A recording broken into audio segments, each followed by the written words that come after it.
enduring one of the most harrowing suspense sequences in cinema. Meanwhile, Lecter manages to escape his bonds and calls to congratulate Agent Starling on her victory, ominously telling her that he's having an old friend for dinner. I do wish we could chat longer, but I'm having an old friend for dinner. Unlike Clarice, viewers can see that he's eyeing the psychiatrist who was in charge of him while he was imprisoned. It's an ending that leaves audiences happy about Clarice's success and also intrigued by the prospect of Dr. Lecter being at large. Number 13, Where Is My Mind? Fight Club. What begins as an excuse for men to beat the crap out of each other eventually turns into something even darker. He knows too much.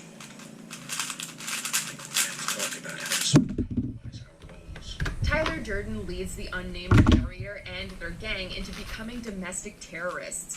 Perhaps more disturbing, at least for the narrator, is the fact that Tyler is actually the other half of his fractured psyche. It all comes to a head when the narrator, armed with this knowledge, shoots himself in the mouth, effectively killing Tyler. Then, looking out over the horizon with his romantic interest Marla, they watch the city explode. It's terrifying and mesmerizing all at once. Plus, the song choice is amazing. You met me at a very strange time in my life. Number 12, You Already Have, Star Wars Episode 6, Return of the Jedi. The finale of the original Star Wars trilogy sees multiple battles play out simultaneously.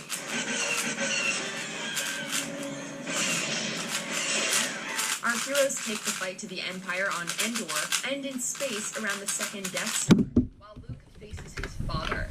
Their epic duel is interrupted by the Emperor, whose attempt to kill Luke drives Vader to protect his son and kill his former master, becoming mortally wounded in the process. Although Luke laments that he wasn't able to save his father, an unmasked Anakin Skywalker assures him that he already has. I'll not leave you here. I've got to save you. You already have. This is driven home by seeing him made whole when he returns as a Force ghost during the victory celebrations. Seeing a villain redeemed is always rewarding. And hey, who doesn't love a party? Number 11, What Alfred Sees, The Dark Knight Rises. The conclusion of the Dark Knight trilogy sees Batman seemingly sacrifice himself to tow a bomb away from Gotham City. The city, and especially Alfred, mourn him and tribute to the hero, while the torch is seemingly passed on to a new potential crime fighter. When the dust settles, Alfred visits a cafe in Florence, where he sees Bruce Wayne seemingly alive and well with Selina Kyle.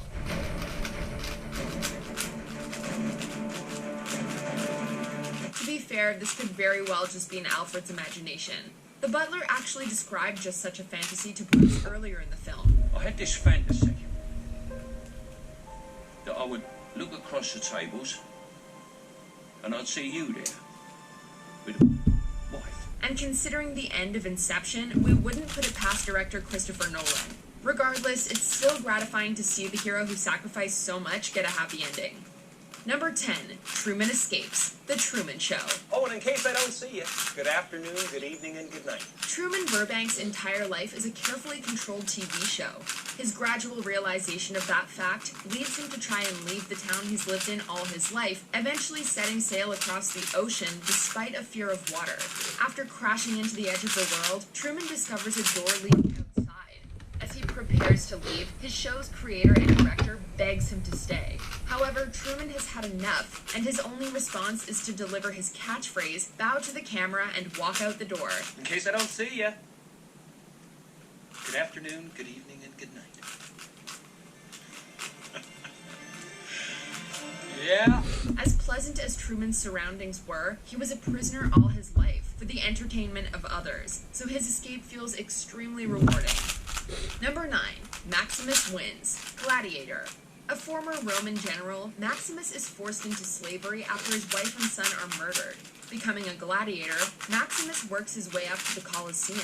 By making a name for himself and winning over the people, he eventually gets the opportunity to face the man who betrayed him, the Emperor Commodus, in single combat. Do you think I'm afraid?